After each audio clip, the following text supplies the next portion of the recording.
Hello, everybody, and welcome back to a new episode of the Grid Girls Formula, an F1 podcast. Today, we are going to be going through a review of the Bahrain Grand Prix, doing another little technical tidbit where we're going to be talking about something called hysteresis, which affects tire degradation, and then we're going to do a quick overview of what to expect for the Saudi Arabian Grand Prix.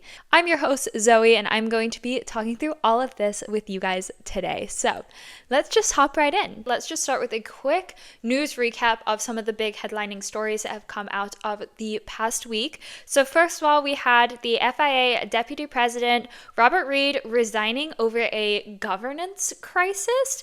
Basically, he seems to be having an issue within the governing body themselves. He was like, I'm stepping down because I didn't want to take this job for power. And there just seems to be a little bit of drama around that. And this just goes to show that maybe some of the stuff that's happening at the top of that governing body is not necessarily the best at the minute. Secondly, before the Bahrain Grand Prix started, there was a summit held to discuss the possibility of bringing back like a V10 or V8 engine, which is the classic, really nice, loud engines that I know, at least, if they brought that back, my dad would be an incredibly happy human being, and I would not be too disappointed either.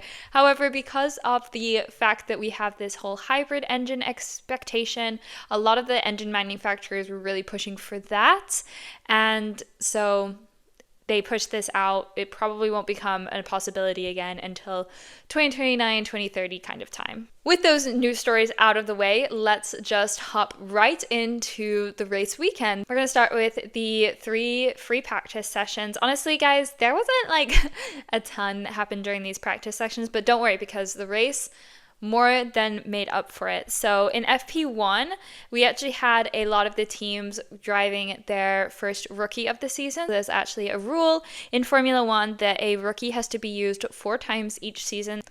That's actually an increase from last year, which was actually only 2 times during the season. There are some exceptions to that rule if, for example, you actually have a rookie driver in your main racing seat. But the majority of teams are going to have to do this at least 4 times throughout the season. And that means 2 times per car. So theoretically, they could put 2 people on the same weekend. But we'll see if anybody wants to give up their entire free practice. Because obviously losing a free practice session leaves you with not as much data as you would hope. However, that is why Bahrain was such a popular pick for a lot of these teams. Because they have a lot of data already, which they got during preseason testing at this track. It's pretty cool to see some new faces in the paddock, get these kids some opportunities, and hopefully, you never know, maybe we'll be seeing them on the grid someday. So here are some of the names of the people who did this extra drive this weekend. So we had, and I'm sorry if I mess up any of these names, Dino Beganovic, Ayam Iwasa, Frederick Vesti, Felipe Drogovic, Ryo Hirakawa, and Luke Browning. So, names to look out for. The top 3 fastest in FP1 were Norris, Gasly, and Hamilton. During FP2, there wasn't anything that exciting again, except that Alonso removed his steering wheel during the practice session and then put it back on. Little scary. I think that would be absolutely terrifying because you lose all of your connection to the wheels, but he was fine. It was all good.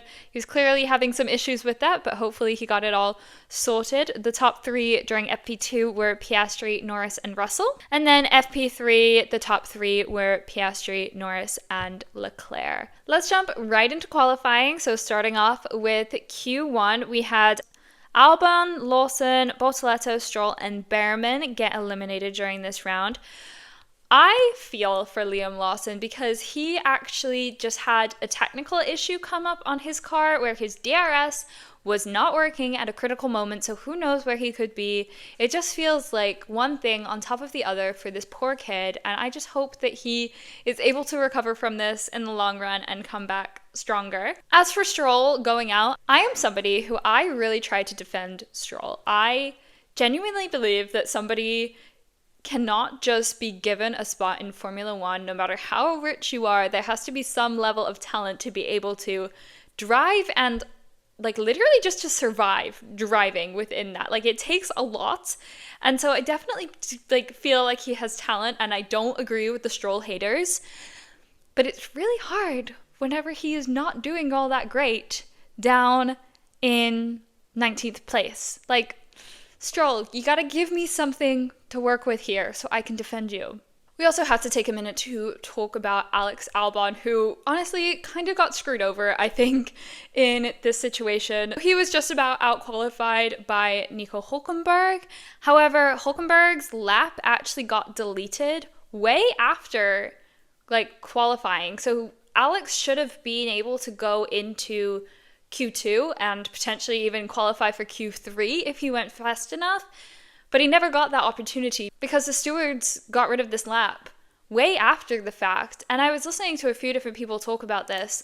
And the situation was very clear. It was very clear that he should have had this lap deleted earlier on. So why didn't they is just a question that we can only ponder. Moving on to Q2, unfortunately, Esteban Ocon had a pretty big crash. It was going to need an extensive rebuild and it caused a red flag during the qualifying. So that definitely changed the strategy that people were taking on that. Luckily, Ocon was all okay. The Alpines actually looked so much better this week compared to how they have been the past few weeks. They've really been struggling. They were the only team going into this weekend that had not scored any points, but they were fast this week. Doohan was looking great. Gasly was kind of killing it, honestly. It was one of those moments where you realize just how talented of a driver that Gasly is, because he was up there. He was one of the fastest in one of the free practices, and even qualifying, he qualified pretty high up the grid. I was very impressed by Gasly's performance this weekend. I was really hoping that Doohan would make it into Q1, but unfortunately he didn't. So Doohan, Hadjar, Alonso, Ocon, and Hülkenberg all got knocked out during Q2. I was extremely happy about the fact that Carlos Sainz finally got into Q3. It seemed like maybe his luck was turning, but as we saw in the race, maybe not. And Tsunoda did make it into Q3. This is, I believe, the first time this season that we've had both of the Red Bulls in Q3. So even if Tsunoda is still trying to get to know that car a little bit, hopefully it is on the up for him. Also, just a small comment, because Alonso thanked the team for 14th place. He said that they had maximized what they could. I couldn't tell if it was snarky or serious, because I was like, P14? Alonso, you're so much better than that. And if you're following the drama, I am definitely going to have to drop him off of my Formula Fantasy team. I don't want to. I really don't want to, but I need the points. Okay, so moving into Q3, as I was watching this on the TV, the commentators were kind of going on about how, it's going to be a fight between Norris and Piastri. It's going to be just the McLarens fighting it out for that top spot. But in the end, as we saw, Norris just couldn't quite keep up the pace of Piastri. Norris was down. He qualified 6th place. The Mercedes were actually flying this weekend, with George Russell qualifying 2nd and Kimi Antonelli qualifying 4th. I think Antonelli is getting up there. The more he learns this car, gets used to it, we're going to see him continually improve. I think that Mercedes have made a really, really great decision on their driver lineup this year. We cannot forget about them. They are killing it. They did unfortunately both take a 1 grid position penalty because they got let out of the garages too early during qualifying.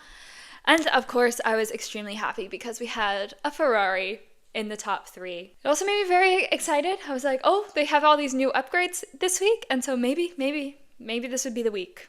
If it wasn't the week, but a girl can dream. In the end, we had the following grid for starting the race. So we had Piastri qualifying 1st, Russell was 2nd, but like I said, he got that 1 place grid penalty, so he started actually down in 3rd, and Leclerc started 2nd. In 4th, we had Antonelli qualifying 4th, but he went down to 5th, so we had Gasly in 4th. So we had Leclerc, Gasly, Antonelli. In 6th place, we had Norris, 7th, Verstappen, 8th, Carlos Sainz, 9th, Hamilton, 10th, Yuki Tsunoda, 11th, Doohan, 12th, Hadjar, 13th, Alonso, 14th, Ocon, 15th, Alex Albon, 16th, Nico Hülkenberg, 17th, Liam Lawson, 18th, Gabriel Bortoleto, 19th, Lance Stroll, and finally in 20th, we had Ollie Bearman. Which means that now we can just get a move on and talk about the race. This was such a good race, especially compared to the snooze fest that was Suzuka last week. I was very excited to see a race with so much overtaking, but at the same time, I felt like there was actually so much going on that we didn't necessarily get to see everything that went on. Like the commentators like couldn't keep up, the broadcast couldn't keep up. There was just too much happening at every moment, and I think that we missed out on some of the drama, but that's just incentive to go to a Formula One Grand Prix one day, I suppose. Most of the drivers started on either mediums or softs. It is a pretty high deg track, so this was a 2-stop race. Ferrari actually split their tyre strategy, so they had Leclerc starting on the mediums while Hamilton started on the hard. It seemed like in the end the hard tyre was not a tyre that people were really a fan of during this race. I know Verstappen complained about it, I think Hamilton complained about it, and in the end Russell even went on a pretty long stint with the soft tyres. So even though this is usually a high deg track, clearly those soft tires were actually a pretty good choice for the weekend. The opening lap was very exciting. Lando Norris had a great start. He got all the way up from 6th, I believe, to 3rd, basically in the first 100 meters. Norris, though, actually wound up getting a 5-second penalty because he started outside of his box. It was actually a very weird situation. I'm not actually sure if I heard exactly what happened, but he stopped in the box and then he seemed to move again and get outside the box, and then he stopped again. So the penalty wasn't probably as bad as it would have been if he'd fully gone, but it was technically a false start, so he did receive that penalty. And it does make you wonder, if he didn't receive that penalty, if he would have been able to get Russell at the end, but we'll talk about that more in a minute. Bearman also on the opening lap was able to basically get from 20th up to 15th, which is pretty incredible. Really good start. As the race went on, he actually made his way all the way up to 10th, which, considering he's in a Haas and he's a rookie, is pretty darn incredible. I really think that we have yet to see some great things from Ollie Bearman. I think he's going to definitely be one of those names that we're going to have to watch and keep an eye out on over the next few years or so as he makes his way through Formula One, because you can clearly see just how talented of a driver he is. There was actually a moment towards the beginning of the race where Kimi Antonelli was fighting with Verstappen, and all I could think about was how cool that was, because Antonelli is young. He's probably watched Verstappen over the past 10 years or so in this sport, and now he's racing him. Can you imagine the confidence it's got to give him to be able to do a move on Verstappen like the one that he did to overtake? Speaking of Verstappen, he seemed to be very frustrated throughout this race. He kept complaining about the brakes, and then he and Tsunoda actually both had a pretty unfortunate pit stops where their lights were not working, so they were supposed to, have a green light to be able to tell them that they could leave, and for some reason that was not working. And then Verstappen on his second pit stop actually had a really slow stop, and his tire kind of got stuck on the front, so it was a bit of a longer pit stop than we typically see, especially from Red Bull. They tend to set the bar whenever it comes to quick pit stops, but clearly this year it's not as smooth sailing as it has been. I was pretty excited about Carlos Sainz at the start of this race. I feel like so far this season he has not had much luck, and I thought maybe this would be his race, but alas, I was incorrect. He had a pretty good battle with Hamilton early on in the race, a couple little overtakes, a battle with Verstappen, and then later with Hamilton actually wound up overtaking him, and then Tsunoda also got into a little tussle with him that actually resulted in them having a slight collision and some damage coming off of Carlos Sainz's car, which caused a safety car to come out. It was a little bit unclear because it was only a little bit of debris, so the commentators were pretty surprised that we had a full-on safety car coming out, but clearly there was something that needed to be picked up. They didn't actually go into a lot of detail of what happened for a while, but Sainz had a pretty big hole in the side of his car, and eventually he actually got a 10-second penalty. He actually just wound up retiring from the race, which really stinks. However, that safety car could not have come at a better time for most of these drivers. A whole slew of them came into the pits to take advantage of the time that they weren't going to lose. Definitely good on the strategy front for a lot of them. A couple of people did get, unfortunately, a little hit a bit harder from the safety car, particularly I think Antonelli had only spent 5 laps on his tires, so he unfortunately did lose out a little bit. But at the end of the safety car, there was a pretty exciting restart. I was all the way cheering for the Ferraris.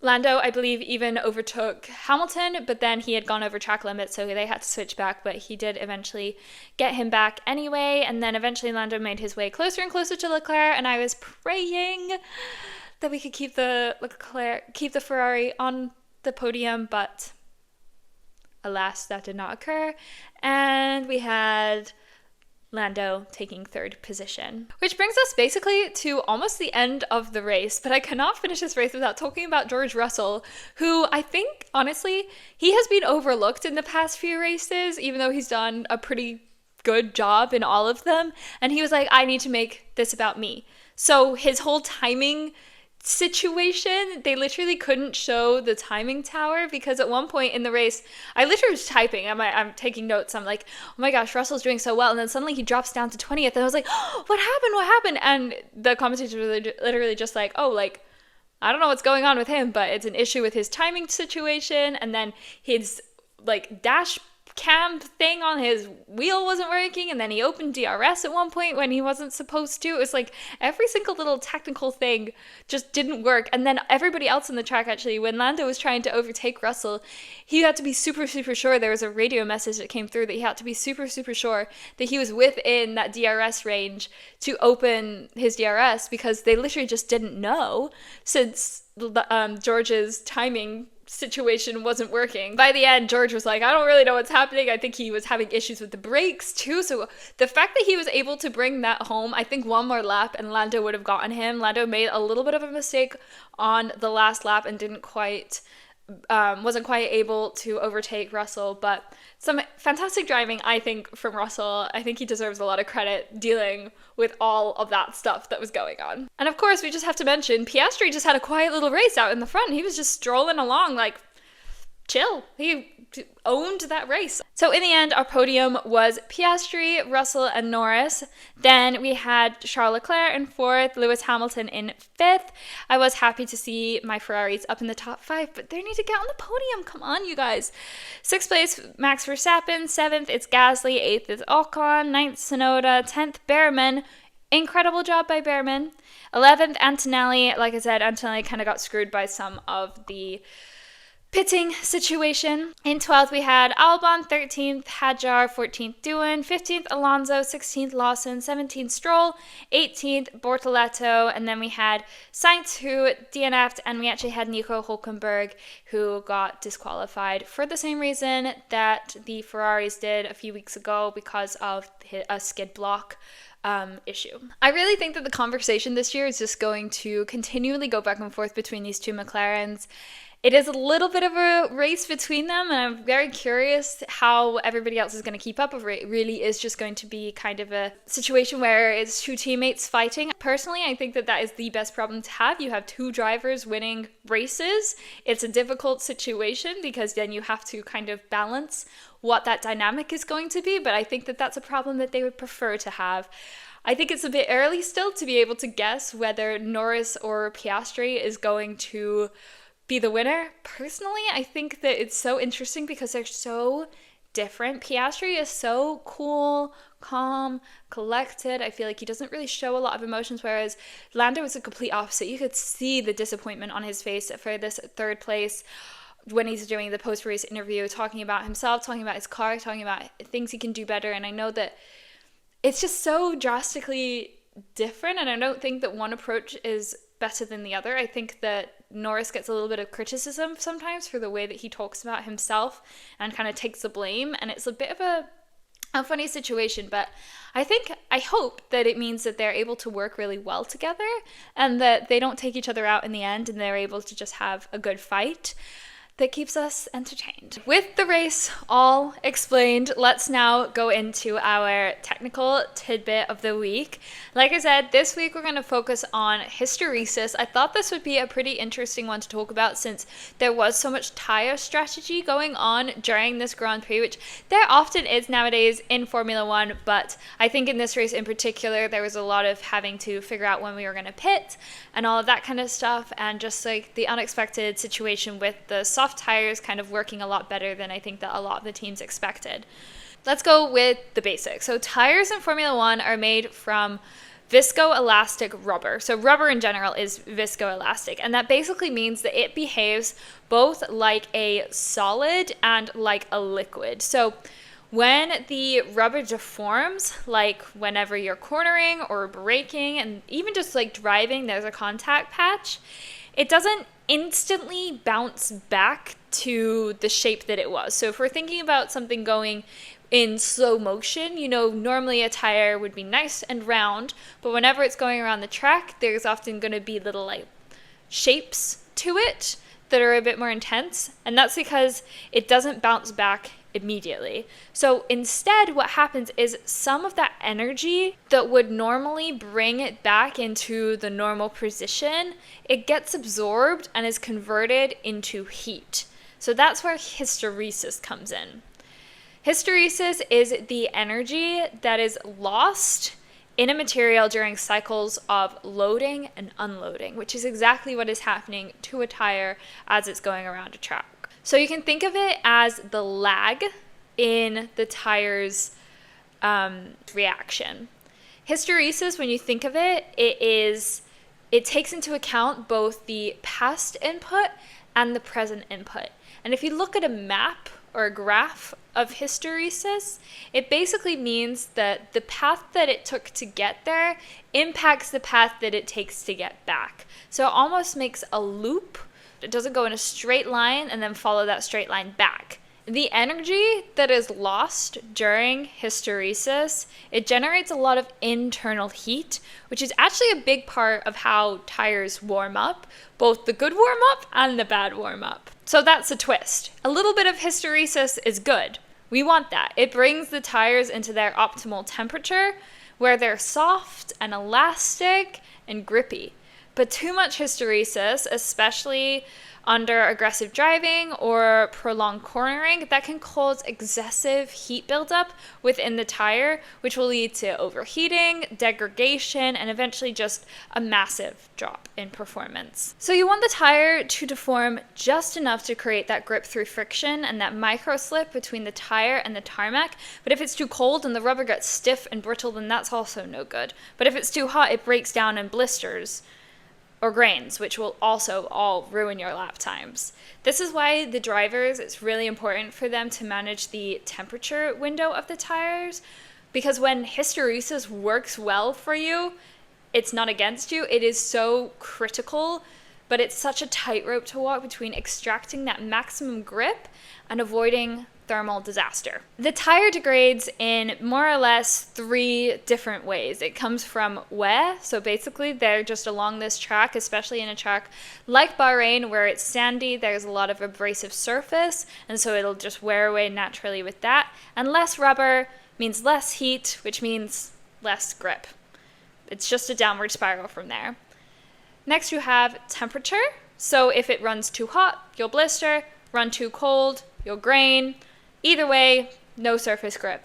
And then finally you have pressure. So as internal temperatures rise, the pressures will increase, and then the tire will balloon. Your contact patch that you have with the ground gets smaller, and so your internal temperature will continue to rise, pressure will continue to increase. This leads to more degradation. So engineers that are working in the pit lane have to be looking at this kind of thing that's happening on the tires, the temperatures that are happening, the temperatures that they expect, the ideal temperature window. When a driver is just driving around the track in a normal setting, it's really easy to predict what this looks like. It gets a little bit more complicated whenever these drivers are having to actually race each other like they are in a race like Bahrain, where they are doing a lot of overtaking, sudden braking, bigger movements than they would normally expect. That's when at times it starts to get very complicated from a strategic perspective. And that affects one of the biggest strategic moments during a Formula One race, which is when are you going to pit? So there are kind of 2 different strategies that you can take and that the commentators will often talk about during a race. So the first one is an undercut. An undercut is when you pit early, you get fresh tires, and you use that grid advantage to leapfrog over a person who decides to stay out longer on their tires. This works the best when the degradation rate is high or if new tires warm up really quickly. However, sometimes you might want to go with an overcut. So an overcut is when you stay out longer on older tires and you hope that your consistent pace will be better than the person who has stopped for tires, because you assume that those tires haven't been able to warm up enough to be able to adapt to the conditions of the track. So that would probably take place more often in places when you're working with harder compounds or the conditions are a lot cooler. So hysteresis even plays a role within that. So if the new tires don't generate enough internal heat quickly enough and they stay outside of that optimal range, then they'll lose performance during that critical outlap. And then you're able to perform that overcut. Just a reminder, I will be putting some visuals and helpful graphics on the screen now if you're watching on YouTube, but also on the Instagram at Grid Girls Formula if you would like to check out the pictures just to help you understand this concept just a little bit better. Finally, for the last segment of this podcast today, we're going to do a quick overview of what to expect at Saudi Arabia. This is the last of our 3 weekends in a row racing. I don't know what we're going to do after this one's done, because then it's like, oh, so sad. Saudi Arabia is an incredible sweeping street circuit. It's a temporary circuit that is built in Corniche, which is a 30-kilometer coastal resort area of the ancient Saudi Arabian city of Jeddah. It's a very, very high-speed track. Despite the 27 corners on the track, the circuit is renowned for those high speeds, getting up to 250 kilometers per hour. It is the fastest street circuit, faster than Silverstone, and is second only to speeds at Monza. There are 3 DRS zones which help to enhance that overtaking opportunities, and it also definitely adds to the track's unpredictability. So hopefully it'll be another exciting one. Again, kind of a similar situation to Bahrain. The asphalt surface can be a little bit challenging, and the temperatures will fluctuate between daytime and nighttime. This is again taking place under the floodlights, so that also will affect the tire strategy throughout the race. Here are my predictions for this race. Okay, I'm maybe just having some wishful thinking here, but I think this is going to be Ferrari's track. You know, they had an upgrade package last week. They were 4th and 5th. I think they're ready to get on the podium next time, ideally in 1st and 2nd. My other prediction is I think that Antonelli is going to qualify in the top 3. He has been working his way up every single race, getting better and better. He was P4 qualified before he got that grid penalty this time. I definitely think he is steadily improving, and I think that we're going to start seeing some really good things from him. In addition to having Formula 1 race this weekend, we also have another F1 Academy race, which I am so excited about. I really enjoyed watching the first F1 Academy race of the season, and I'm hoping that this one will be another exciting round. I am not going to ever complain about having a little bit more racing to watch, so I'm wishing all of the girls the best of luck, and I can't wait to see what the weekend brings. That wraps up our episode today. I hope that you enjoyed. If you did, make sure to subscribe to us on YouTube, and also remember to follow us on Instagram at Grid Girls Formula. Make sure to give us a rating if you're listening on Spotify or Apple Podcasts, and make sure to reach out to me if you have any topics that you would like me to discuss on the podcast in the future. And I'll see you next time.